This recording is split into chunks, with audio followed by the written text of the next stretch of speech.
Using the wrong plunger or technique turns a fixable toilet clog into a prolonged mess. Start by selecting a proper flanged toilet plunger and seating it so the flange extends into the drain and forms a complete seal.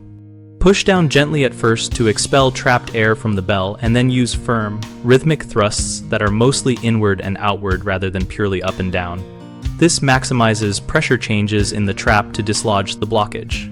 Maintain the seal on both strokes and avoid breaking it between reps, because repeating the seal rebuild wastes effort and lets air escape.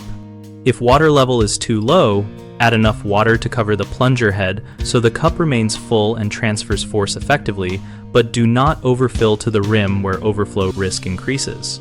For stubborn clogs, alternate 10 to 15 plunges with a pause to let water move.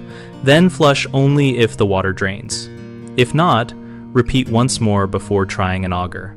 Wear gloves, use disposable towels to wipe splashes, and sanitize the area after clearing the clog to prevent bacterial spread. A common error is using a sink plunger with a flat cup that cannot seal a toilet drain well, so swap to a flange toilet plunger and reseat until you feel resistance. That restores pumping efficiency. People often break the seal between strokes, which lets air into the bell and reduces pressure. Keep steady pressure and reposition only if the seal is lost. Another mistake is plunging with the bell full of air rather than water, which compresses and negates force.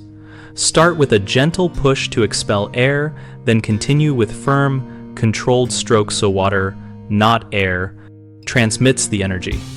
BigHomeProjects.com connects homeowners with local contractors, and also helps contractors find work by listing projects and service opportunities matched to their skills.